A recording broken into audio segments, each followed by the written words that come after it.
And welcome back, everyone. I hope you've had a chance to duck off to the loo, grab a cup of tea or coffee and keep participating in this terrific forum. We've made some excellent ground this morning understanding the challenges embodied by the inland housing issues our speakers have described. A real reality check, I think, on how things look now on the ground.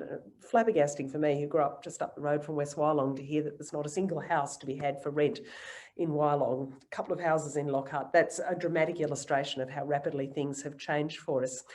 In this session, we're going to focus on ideas, successful projects and initiatives that might kickstart some of your own thinking.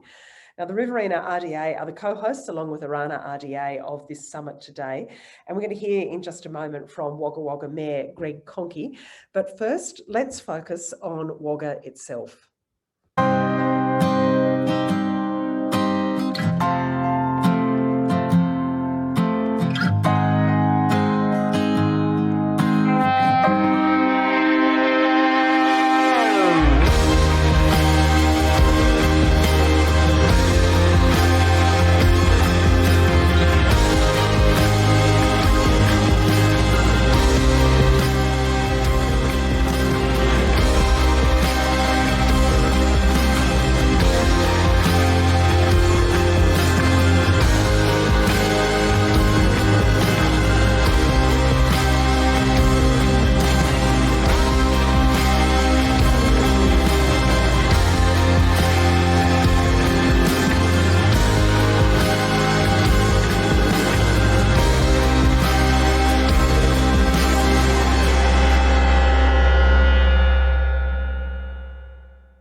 And Greg Conkey, great to have you with us. Thank you very much indeed. For those of you who don't know Greg, and I think I last saw him opening an art exhibition together at that beautiful regional gallery.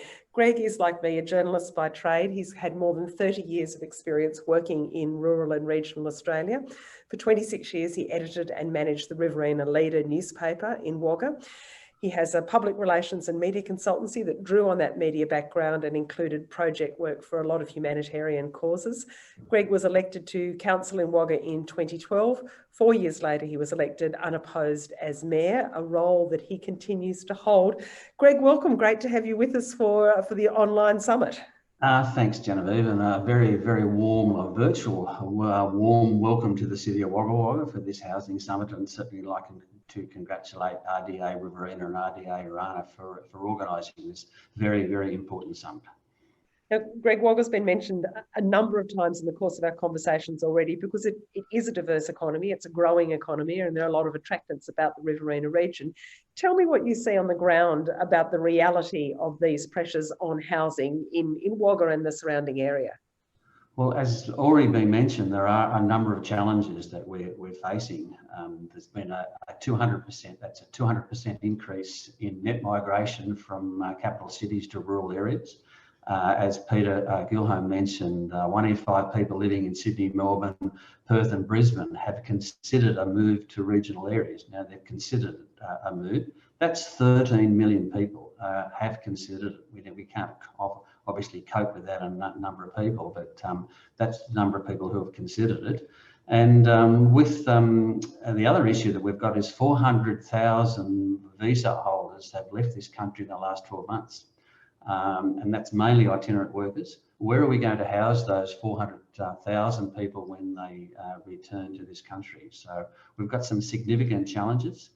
We've already heard about the housing shortages across rural and regional New South Wales and rural and regional Australia. And there's a number of builders obviously flat out trying to service those needs. That creates another issue as far as affordable housing is concerned. If these people are so busy with their normal meeting their normal needs, where's that going to place us as far as affordable housing? So those are some of the challenges which we're facing, and hopefully we'll be able to come up with some of those answers during the next few hours. Well, that's my next question to you. What do you think the easiest wins are for your community? If you've got the crystal ball out, what could you do right now if you had the right help and the right settings? Look, we have a situation where we need more residential housing blocks of land opened up. So that's something that we've been discussing. So we need that. We need more builders. We need more tradespeople in rural and regional areas, and that includes the city of Wagga. So I don't have that crystal ball, but we certainly need that. Wagga is, we're looking at 6,000 additional jobs being created in Wagga through our special activation precinct over the next probably 10 or 15 years. So that's going to create significant issues for us. Indeed, and let's hope, as you say, that we can come up with some answers, perhaps some inspiration during the course of the summit today. Thanks so much for your time, Greg. It's much appreciated. My pleasure, and welcome everybody. And let's go now to the 4 speakers in session 2, successful projects and initiatives. Once again, keep the questions flowing through. That's been a terrific source of conversation throughout the summit so far. Our first speaker today is Mike Day from Hatch Roberts Day. Mike was a co-founder of the firm, leading their teams on urban renewal projects in new towns through Australia, New Zealand, the UAE and Asia. And he's led the practices design teams implementing new towns and urban renewal projects. Mike's held lots of positions as chair and deputy chair of planning committees, and he was the recipient of the 2018 Place Leaders Asia Pacific Centrepiece Award for leadership excellence in promoting walkable urbanism. What a very lengthy award title indeed. He's going to speak to us today about planning timeless communities. Welcome, Mike. Good morning to you all, and thank you, Genevieve. I'm really keen to impart three messages that, if I can just start my, just bear with you, and I'll just start my presentation.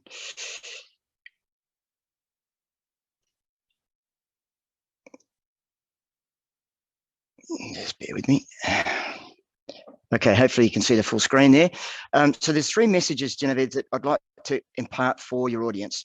And the first is that just some insights to what we refer to as the art of timeless town planning, and particularly the neighbourhood unit.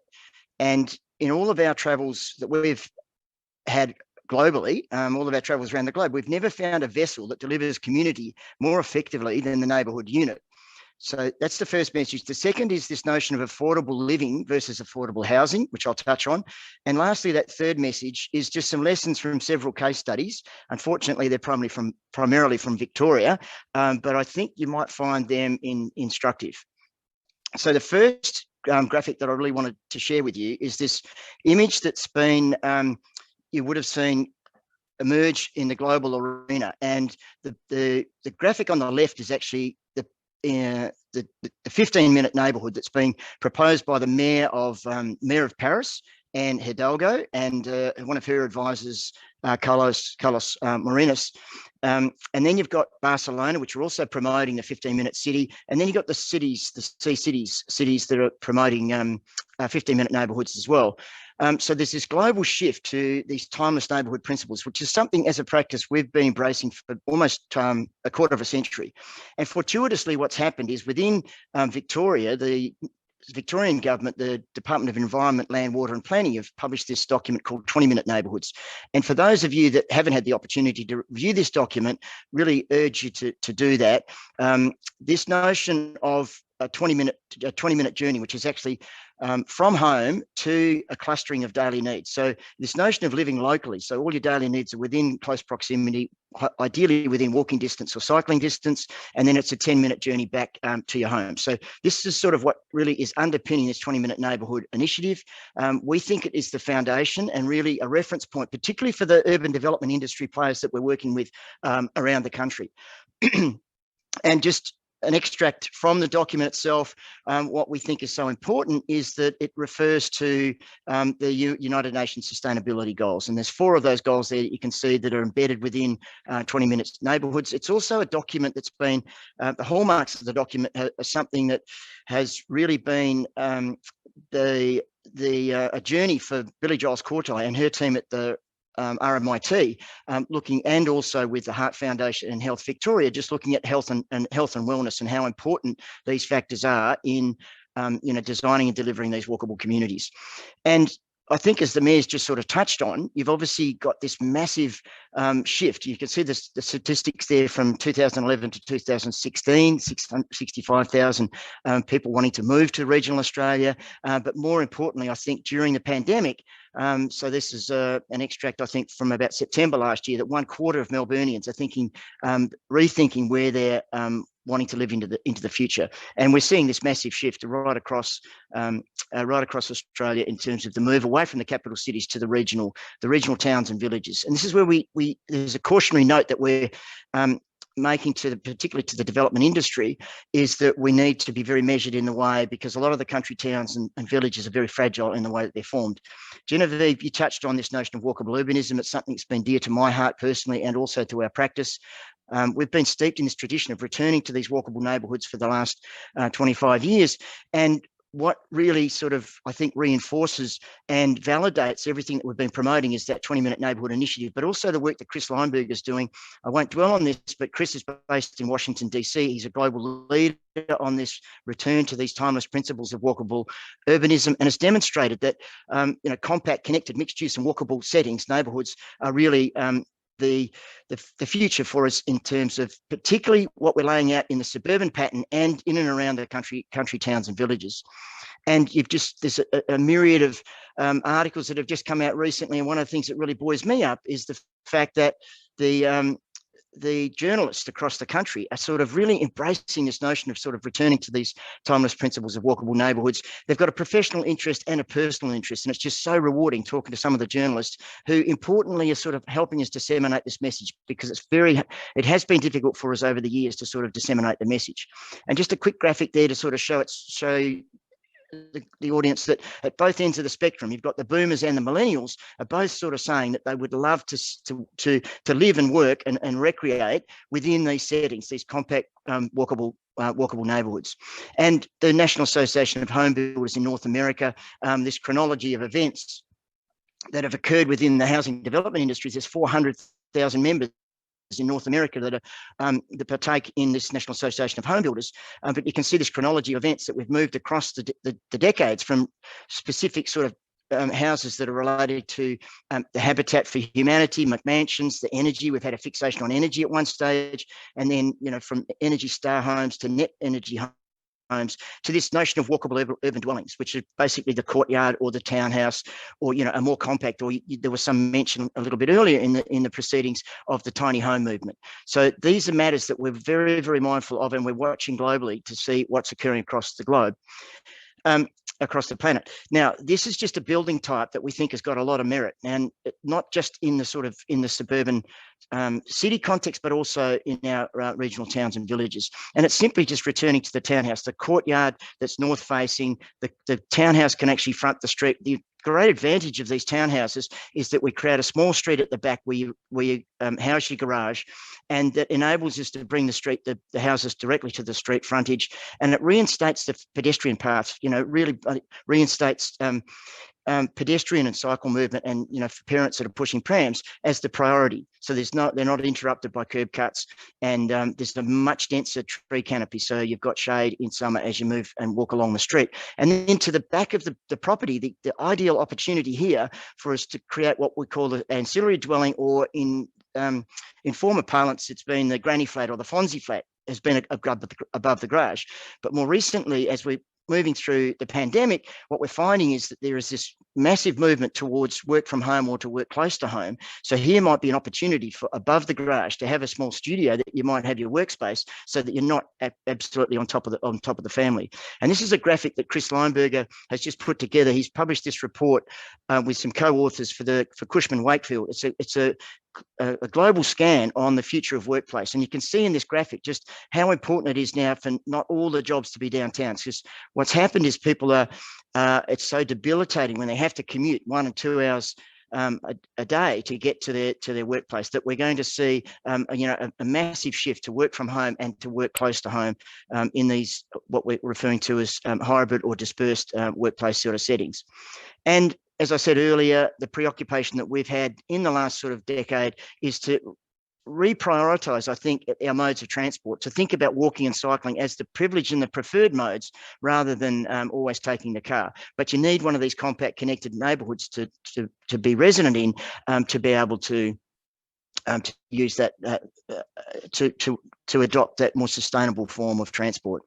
And then you can see here, just a graphic on the left-hand side of the screen. It's basically, in America, you can actually get your license at 16 years old, but you can see this trend line that a lot of the younger generation are not getting their license till they're late in their 20s. And some we're finding in North America and Europe, they're not getting their licenses at all because they're in one of these environments where all the daily needs are within walking distance.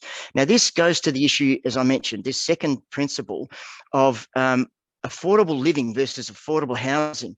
What's happening is, this is a graphic from the Canadian Automobile Association. It's a little bit dated 2012, but it's a really vivid graphic because it just shows the cost of owning and running a car. At $10,000 a year, the cost of car ownership now and commuting is actually exceeding the cost of housing. So I think in North America, they're saying it's almost like 27% of annual income is being accorded to private travel versus 25% for housing. And if you look at this graphic here that's just been published recently, this is actually 2019, it's pretty much the same for 2020, even through COVID. Here you've got a 4-cylinder car that's costing $50,000 over 5 years. This is own and run a car. Again, $10,000 a year. That $10,000 a year, if we can create a walkable neighbourhood where you might have one car or might not need to have a car at all, then that $10,000 is serving almost is equating to $200,000 off the mortgage. So that actually services a loan of $200,000. So, you know, a $400,000 or $500,000 house might become $200,000 if we can create a neighbourhood where people can walk and cycle. The other thing we've learned from MIT in the work that we've been doing with the Massachusetts Institute of Technology is there's this move towards micro-mobility. And you can see on that graphic there just the emergence of all these different modes of transport that are emerging. And this is just a graphic that really, again, is something that we feel very strongly about, and it's this shift towards the electric bikes as an alternative to the car.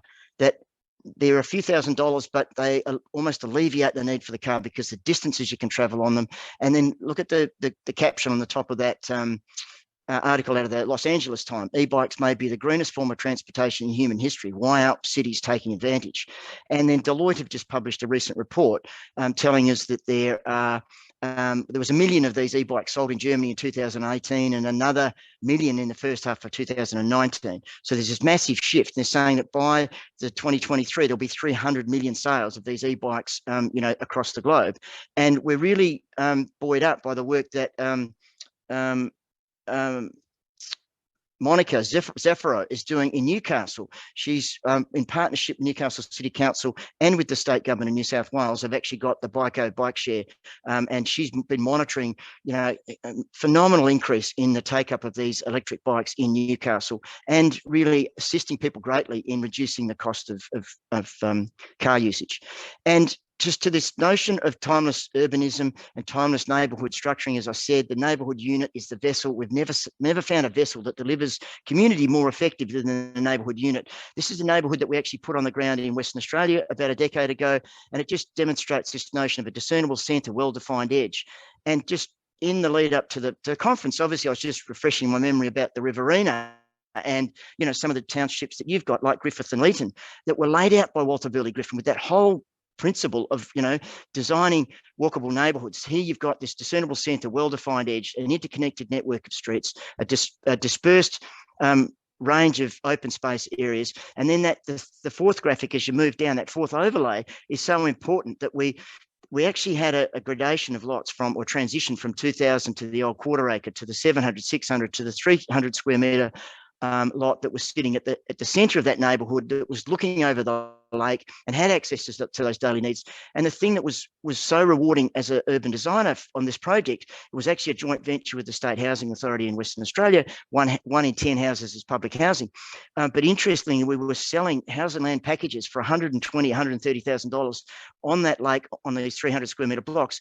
And yet on the outskirts of that neighbourhood, there were lots that were selling for $200,000, you know, house and land packages for about $500,000. So more than twice the value as you moved across the that declension from the larger lots to the smaller lots in the internal area. And then the last graphic, I think it's really important, this notion of having the local jobs, the local employment in close proximity is really what leads to this much more sustainable pattern. And look, I won't dwell on this, but for those of you that will review this presentation in your own time, it's this notion of, creating an immersive urban setting. Unfortunately, what we're finding across the metropolitan growth areas of our capital cities and the regional towns is that we're taking this suburban pattern out to the regional towns and villages, and we're only delivering that effectively that suburban context, which is a bit of it's a monoculture. And what we're trying to do is we need at least 3 of these character zones as you move across the spectrum from rural to urban to create that truly immersive urban setting. And just a couple of quick case studies. As I said, unfortunately, they're in Victoria. I didn't have time to talk to our Sydney team and to assemble some of our Sydney examples, but these are matters, and I'm very familiar with these. This is Clarkfield. This is a train station in a small village of 9 houses and a pub that sits on this railway line between Bendigo and Melbourne, and the opportunity to shape what could be, the quintessential contemporary Australian country town. And again, this is an example from Western Australia, but working with the building industry to sort of reinstate the front veranda, to put the cars at the rear of these properties on small streets that are with the studios above them, which can actually act as a second dwelling on the same block. And that we're working with builders that are building these studios above the garage that are totally self-contained for about $70,000 or $80,000. And so you've basically got 2 dwellings on the one lot. And then some of the elements that we're looking at within this Clarkfield village, obviously the centrepiece is the 20-minute neighbourhood, and we're looking to embrace as many of these sustainability initiatives as we can. There's the local, we always locally calibrate that what we refer to as the urban transect for every village that we're working with across the country. Here's another example in Macedon Ranges, Shire Council, just on the edge of Gisborne. It's a couple of 100-hectare property where the developers are so enlightened they're prepared to cede half of the property for conservation and restoration and regenerative agriculture. And then you can see in that little graphic on the right-hand side of the image there, it's the jigsaw in the township, is that we're wanting to promote. The notion is that we provide electric bikes for all of the residents, connect them back to the township of Gisborne and then to New Gisborne and to the railway station. And then another example just on the outskirts of Bacchus Marsh, as you can see there, just under an hour out of Melbourne. But the proposition here is, again, to lay this place out. It's up a plateau above Bacchus Marsh, is to lay it out in the increment of the neighbourhood, and using the 20-minute neighbourhood principles, shaping a place that all the daily needs are within walking distance, as I said earlier, but graphically just depicting that in that image. And on the edge of that plateau, there's just beautiful views out across the coastal plain and back to the Lerderderg Ranges. The opportunity to create a continuous pathway for walking and cycling around the edge of this community. So linear parks are something that we find are really important for us as we lay out these new settlements. And this notion of the urban stitch, a wide range of housing using a contemporary interpretation of the Australian vernacular architecture.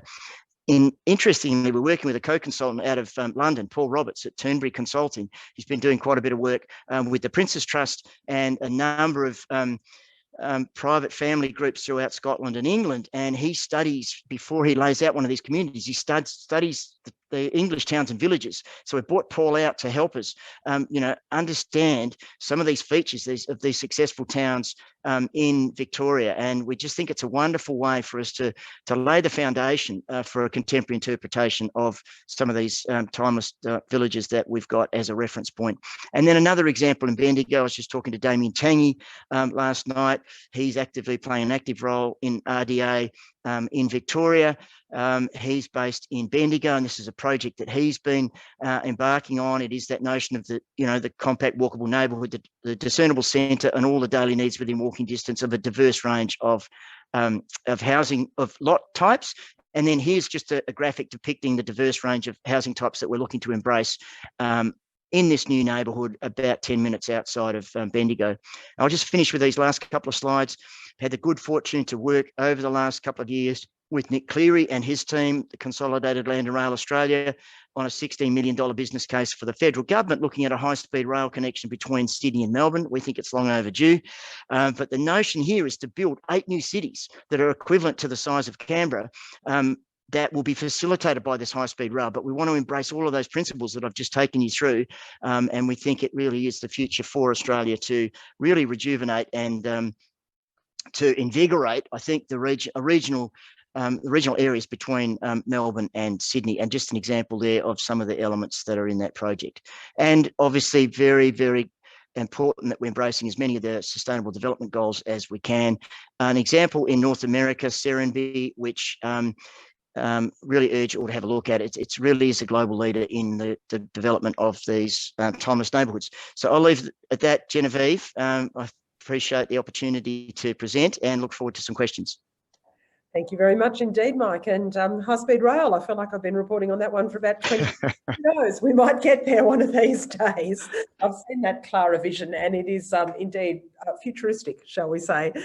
Our next speaker is Brendan Grylls, who was a National Party member of the Legislative Assembly in Western Australia and the leader of the National Party there. He's been a farmer and a small business owner, and was also the architect of the Transformational Royalties for Regions program in Western Australia.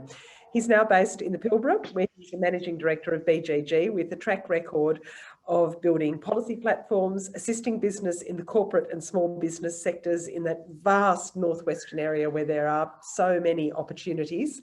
Brendan advises a diverse client base, including agriculture, beef, aviation, Indigenous corporations and the resource sector. And he's going to speak to us today about public-private investment in remote communities. Welcome, Brendan. Genevieve, thanks very much for having me on the program. Go ahead.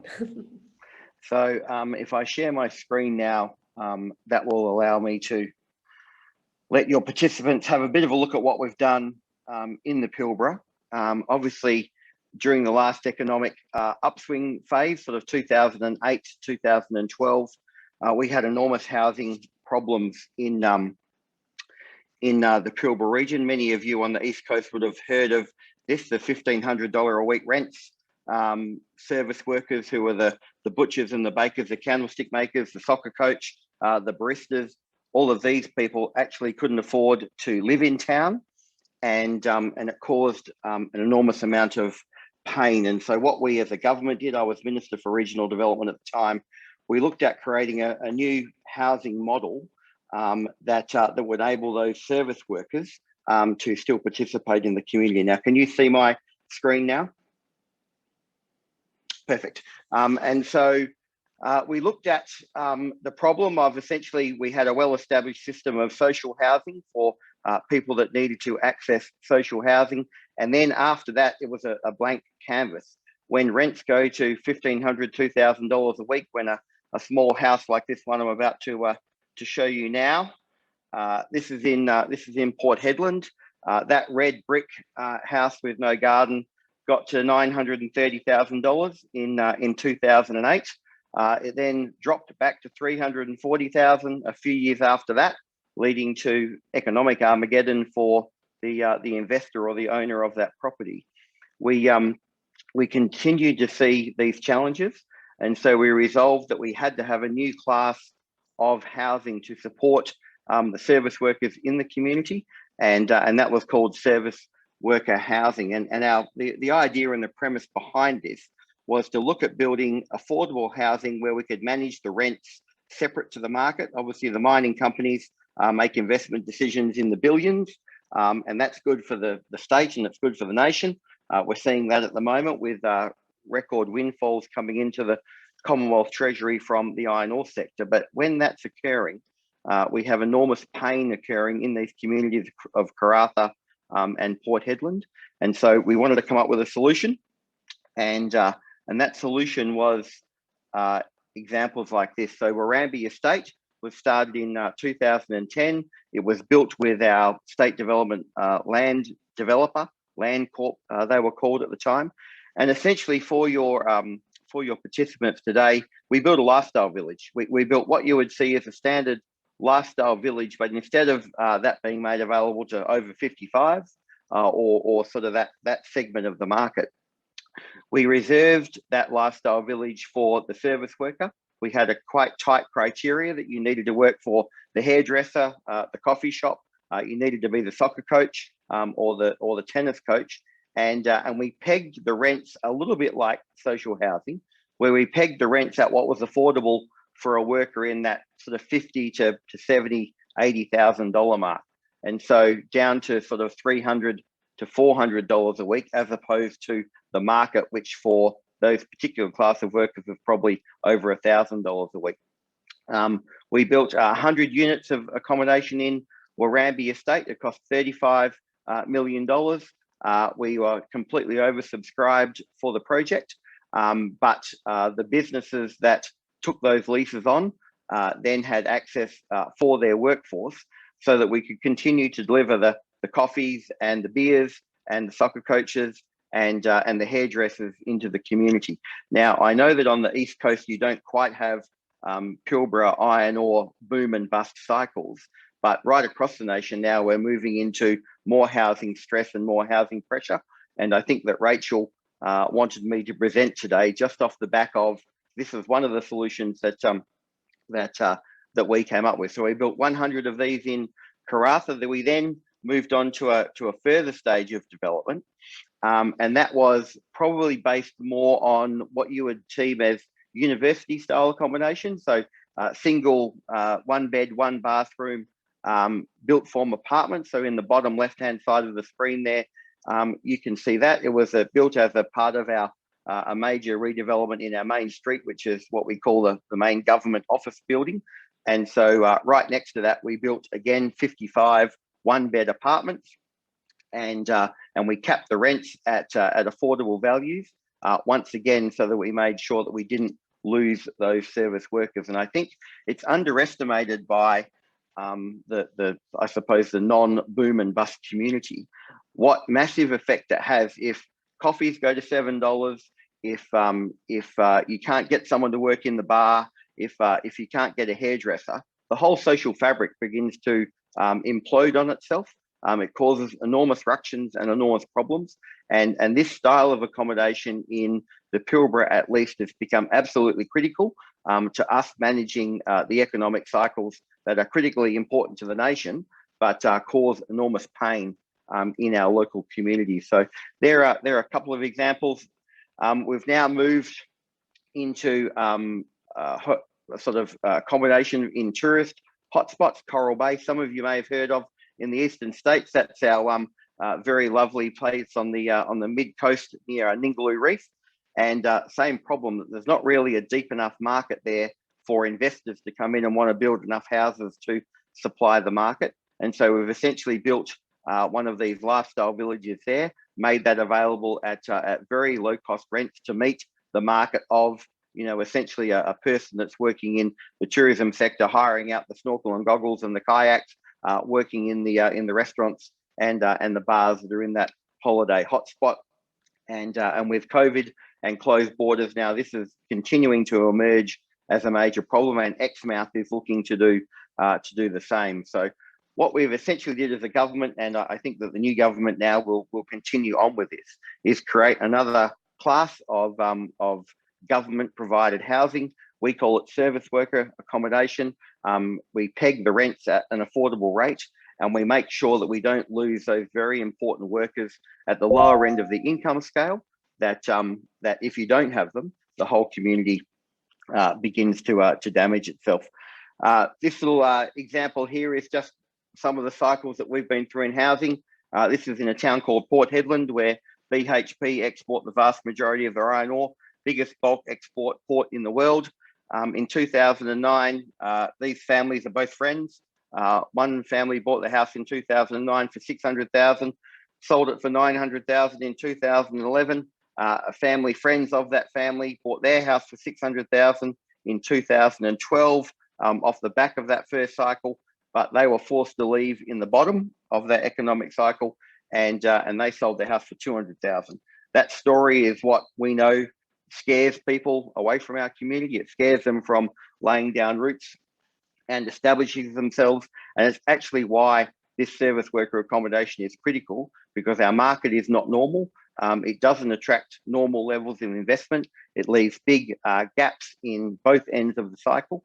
And we are desperately trying to do as much as we can as policymakers in these communities to make sure that we don't end up with continuing examples of this as we look to attract and retain a stable workforce for the future. These aren't good examples to be being talked about, and so we will continue to work on that.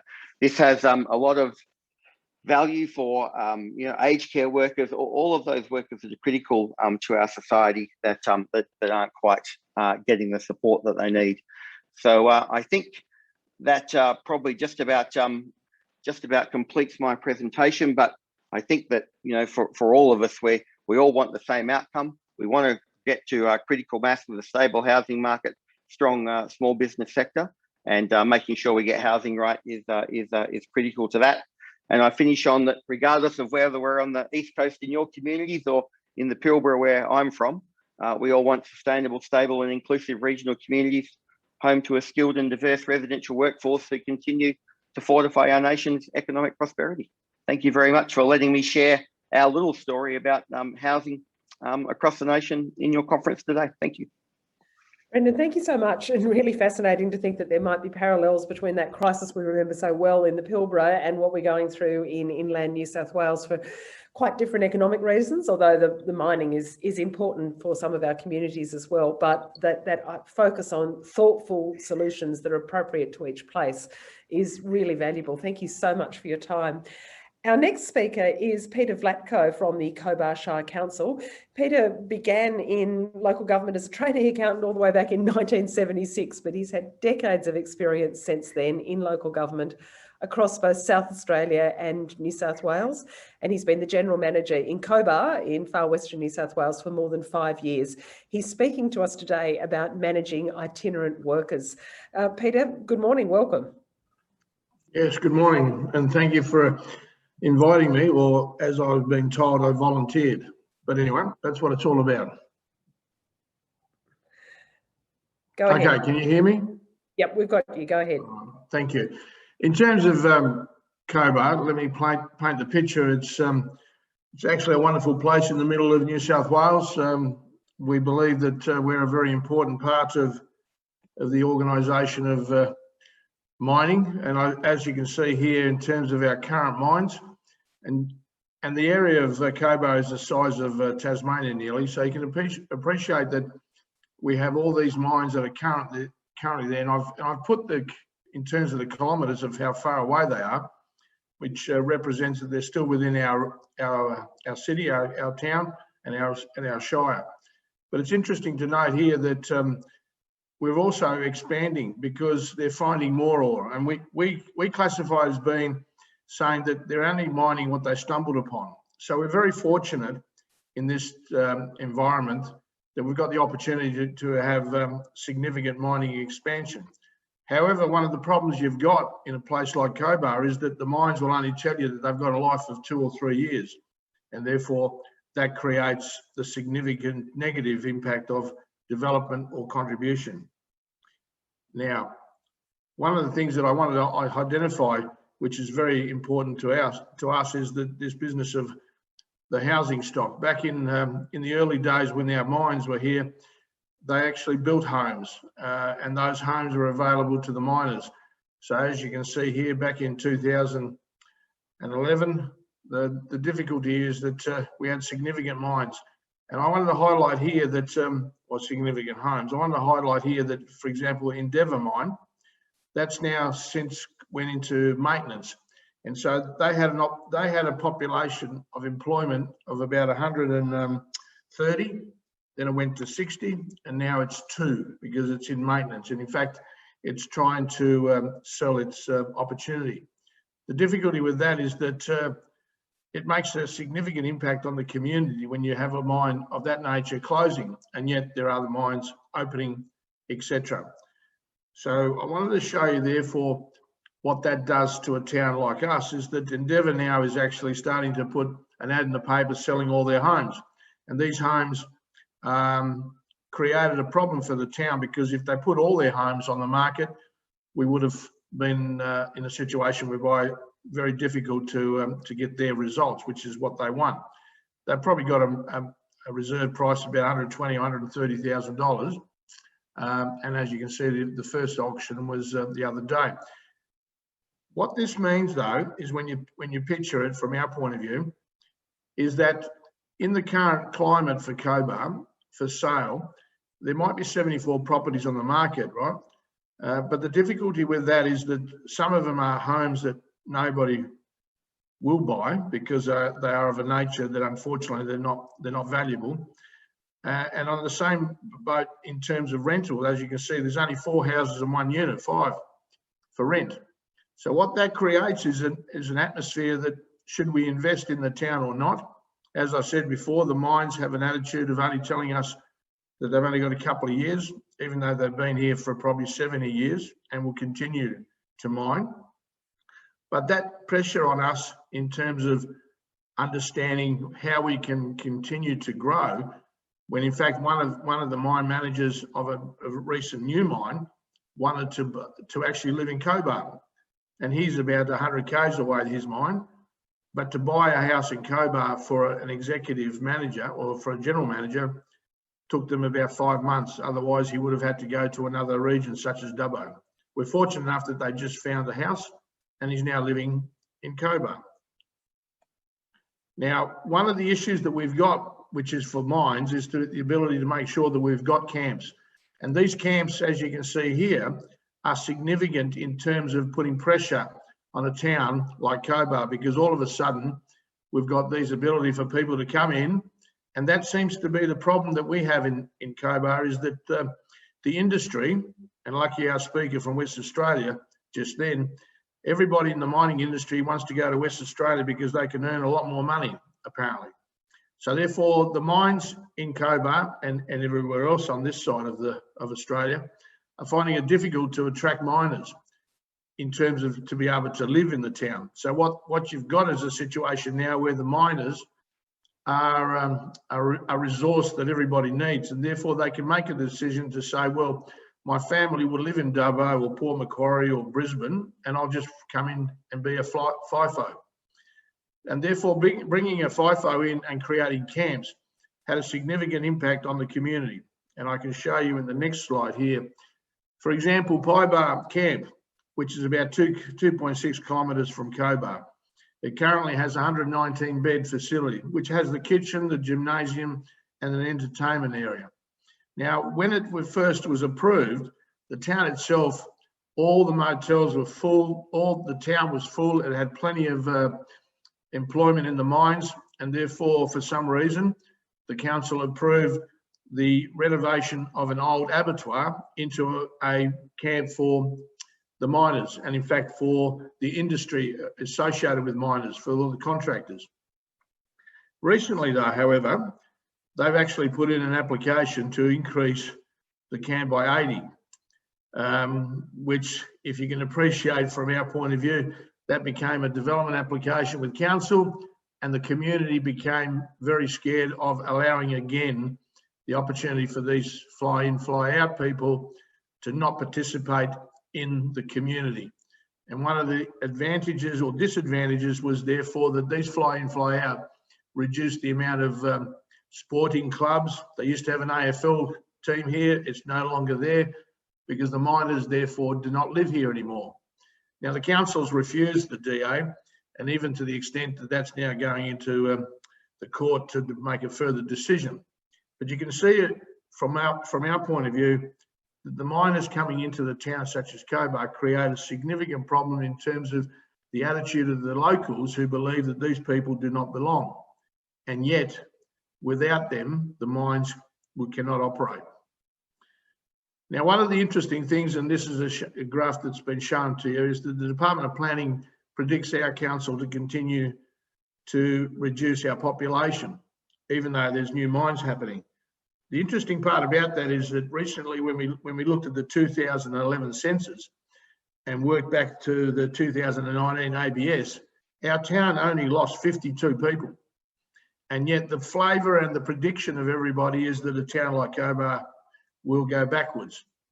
Now that becomes a negative impact on our town as well, especially when you consider that the majority of our population actually, as you can see, is in the mining.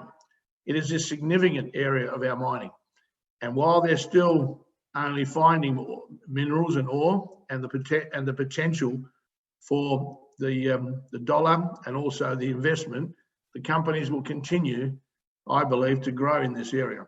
For example, the Endeavour mine that closed, they didn't close because they ran out of ore, they ran out of investment from an overseas company. Yet the ore is still down there ready to be mined. But as you can see here, our employment suggests clearly that the mines create the opportunity for this town to continue to grow. I wanted to show you clearly how a town like Cobar has a situation now that the industry itself, which is the mining industry, are providing ads in the paper that says you don't even have to be a miner, we're just looking for people to work. And therefore, as you can see with Glencore there, not that I'm promoting them, but it's obvious that there's looking for work-life and balance, because you can work 7 on and 7 off. You don't have to live in Cobar. We expect you to live in Cobar, but they're not advertising that. And then one of our other mines, which is actually nearly 120 k's away, they've actually bought a bus, and that's what you can see down there.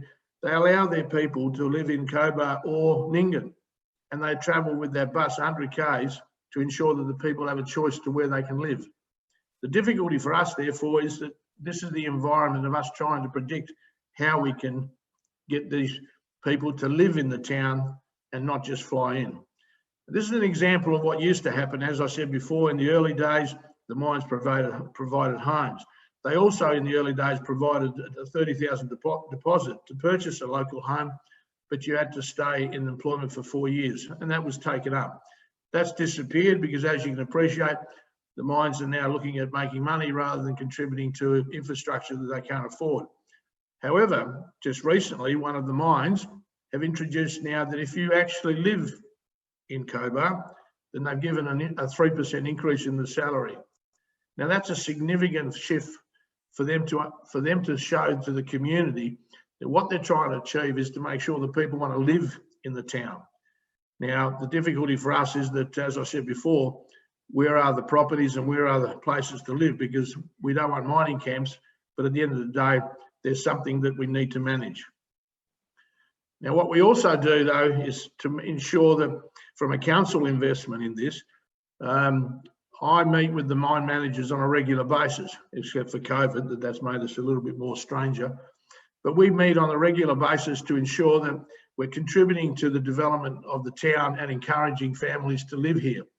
And by doing that, as you can appreciate, one of the investments that we have is with the mines is to ensure that we understand where their future development is, where their opportunities will be. For example, one of the mines recently did a development nearby the town, in fact, under the town, and found enough copper without knowing where the bottom of it is. So all that means is that we've got a significant opportunity. However, at the same time, our mines are heavily involved with getting our water from Nyngan, which is 130 k's away, to the extent that they're on the board and ensuring, therefore, that their investment in the town of making sure that we have a town that has water. Now, one of the interesting things to go back and show you clearly in terms of creating economic resilience for a town like ours, we had 6 strategies that were developed recently through public consultation. And I emphasise here strategy 3, the word embrace FIFO and DIDO workers. My council at the moment is saying clearly that they don't like the word embrace, and in fact are considering to re-look at the report, because at the end of the day, embrace is sending the wrong message out. At the same time, this significant strategy is saying clearly to a town like ours that without these workers, we have a problem, a significant problem. However, the word embrace is creating the locals a discomfort of understanding that we're not trying to embrace these people. We actually want to integrate them within our community, and therefore to ensure at the end of the day that we have a great living and engaged community without these people. Now, to ensure that the community and our town has a significant opportunity, one of the things that we've looked at here is that we're saying clearly, well, let's invest. And we're fortunate enough with the state and the federal government In the last 18 months, we've had $68 million worth of investment in our town, in our shire. Things such as a new water filtration plant so that we can ensure that you come to a place like Cobar and enjoy modern water. Our youth centre, our museum, our ward oval and early learning centre, because that was one of the things that we were trying to encourage here, that if you did come here with a family, the last thing that people want now is that the partner needs to also work, and if they've got children, how can they ensure that their child is looked after while they work? So the councils had to get involved in building an early learning centre to ensure that we've got that attraction. Our water matriculation to make sure that our town has good water. As you can see with all this, what we're trying to develop is to say clearly that you can live in a place like Cobar without trying to fly in or fly out. Cobar itself, as you can see, we've tried to make sure we're half full, not half empty, that we're green. Everybody assumes that when you're out in the bush, all you're struck with is what I call the red dirt. Now, the red dirt is very important to us because it's got a lot of minerals in it. But as you can see from these slides, our whole problem with the council and the community is that mining and the ability to bring people into the town is a significant issue in terms of making sure that a family should come to town rather than fly in or fly out. Now, the difficulty with that is that, as we've seen before, that there's not enough accommodation. And therefore, council is now looking at and working with the state government to try to work out how we can develop appropriate accommodation for the miner who comes to town, and remembering at the end of the day, for him to be attractive to the town, he needs to be in a position that for the first 6 months he's on probation. So why should he invest in a town until he knows he's got a job? So therefore, the accommodation that we need in a place like Cobar is the ability to have easy accommodation for those that are just coming in without being in a camp, and then the opportunity to buy a decent home that has the opportunity to bring a family to Cobar. I think that you can see from our point of view and from where we're coming from, Cobar is very significant, that we've got a lot of mines, we've got a lot of future. The only issue that we've got, which is what's happening in all of New South Wales, especially in the regions, is that we haven't got enough accommodation and we haven't got enough workers. And as I said there before, even one of the mines here is advertising that they'll take anybody and they'll teach you to be a miner. So, ladies and gentlemen, Cobar is a great place to live. Cobar is unique in its own ability, but more importantly, it is a fantastic opportunity for people and families to live in an environment that's safe. But the difficulty with a town like Cobar and its council is that how do we invest in a accommodation area of the economy, because developers aren't prepared to come and build. So thank you for your time, and I appreciate that. If anybody wants to come visit Cobar when you come free, we're more than welcome to add to you. Just get a COVID test, please. Thank you so much, Peter. Great to have you there and to hear a number of innovative solutions that have been pioneered around the country to some common problems. Really interesting to hear those difficulties that tend to arise around mining, the need for the skilled workforce, and the fact that it takes place in remote areas. And I've got quite a few questions on that. Brendan, I might go to you with the first one. And that's about the funding and the governance model for managing the housing that you described. Can you talk about that kind of collaborative effort and how it was driven? Oh, has he? Okay. All right. Well, actually, Peter, you actually might be able to come into that. Is that something that you're able to comment on? Did it sound like an attractive option to you? Is that something you could imagine working in Cobar? Yeah, I think it is so important. And I think, as the Minister said this morning, it's not somebody's problem, it's everybody's problem. And the difficulty we have is, and I'm really encouraged with West Australia, is that the government's therefore invested and they make sure that they actually build this. Because, as I said, in Cobar, there is no way that a developer, and in fact, my council is looking at the vacant blocks that the mines have bought that are sitting there vacant. We're looking at buying them so that we can encourage others to build them, because they bought them some time ago and never built them. So you've got the problem for how do we encourage a developer to come and build something in Cobar that we say at the end of the day, well, we can't guarantee you the economic benefits of it. But however, at the moment, rental here is between $300, $400 and $500. Yeah, and it becomes a really complex problem, because obviously the benefits for your community from having people well grounded, happy, secure, and leaving their money in town rather than taking it out to Nyngan or even Dubbo is a considerable one. But managing that is really interesting. I did have another question about whether there was a local governance structure and was the project replicated anywhere else in the state successfully, but we might try to track down some answers to that. Mike, if I can go to you, Ella says, anecdotally, amenity improvements drive prices up as they improve the attractiveness of a neighbourhood. How do you deliver amenity and maintain affordability? Yeah, good question, Genevieve.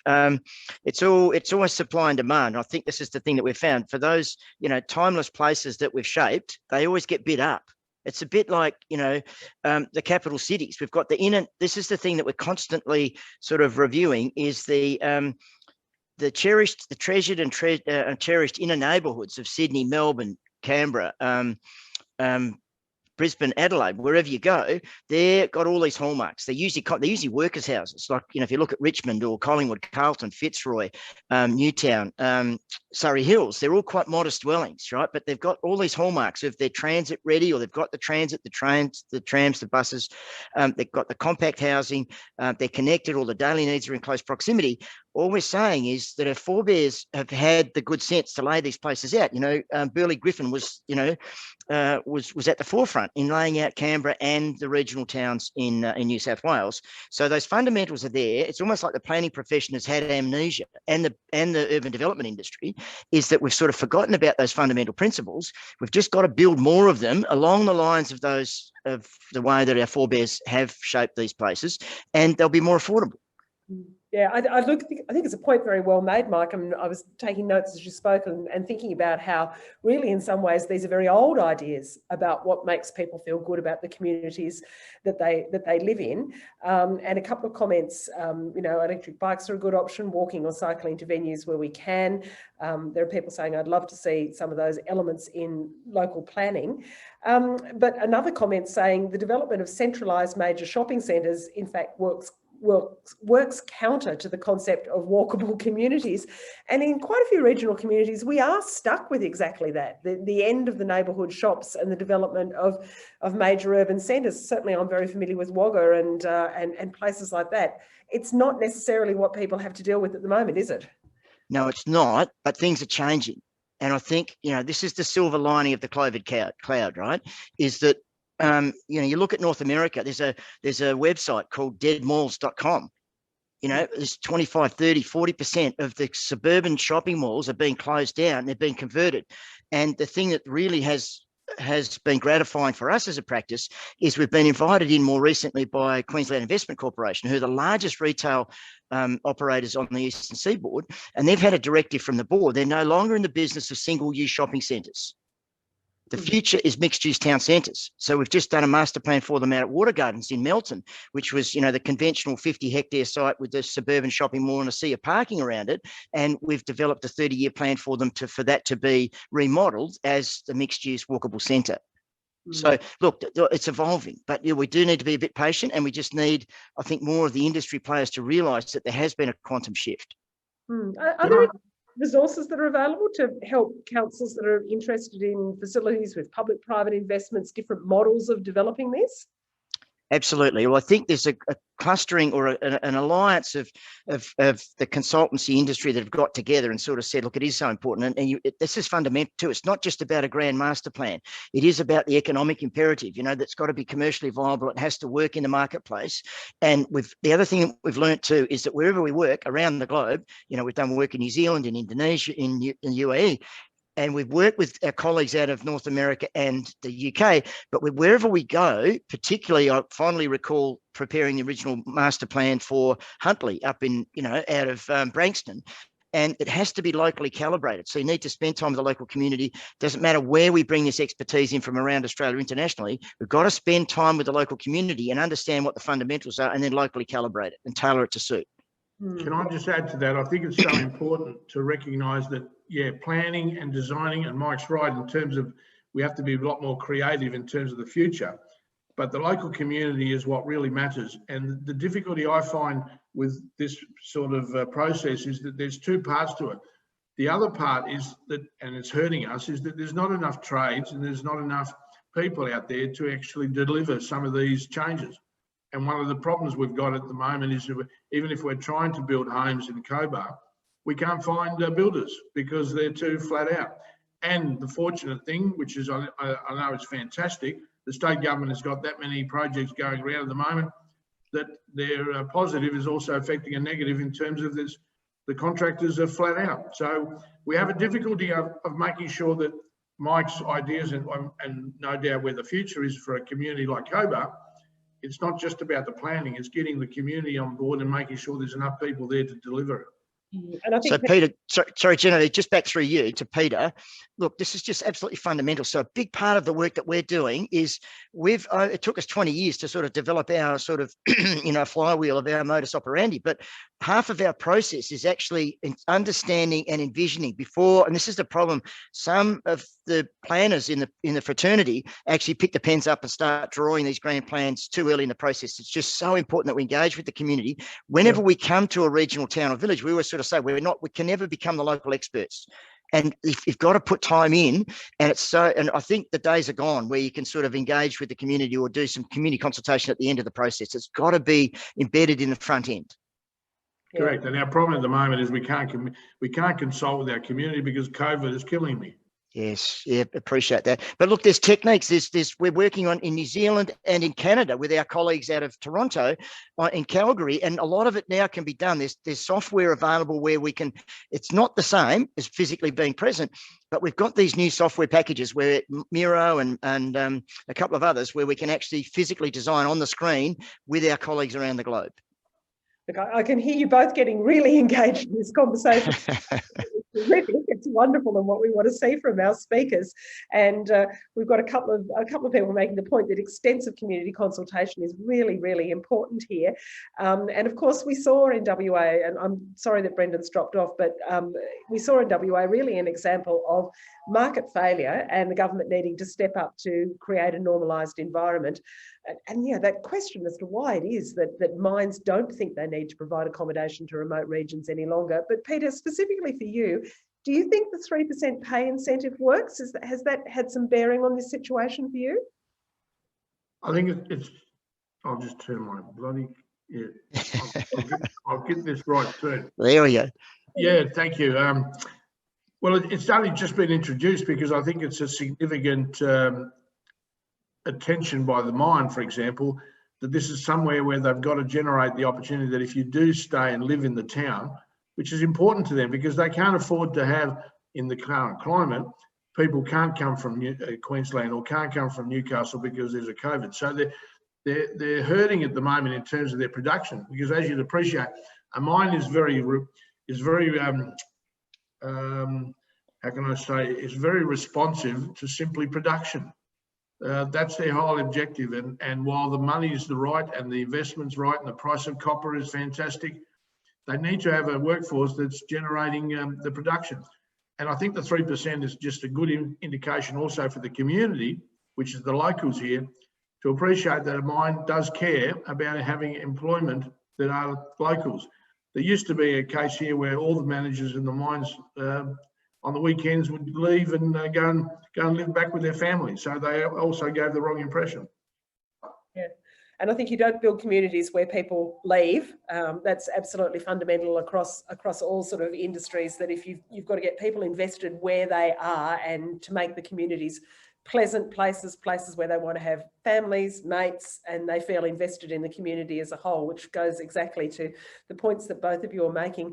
Look, thank you. That's been a really terrific conversation. Again, I'm sorry that Brendan wasn't there. We've got quite a few questions about the governance models and the funding and the way to sustain the kind of development he mentioned in the Pilbara. But Mike Day and Peter Vlatko, thank you very much indeed for giving us some challenging ideas and potential solutions for some of our issues. It's great to have you with us. Thank you so much. Pleasure. Thank you, Genevieve.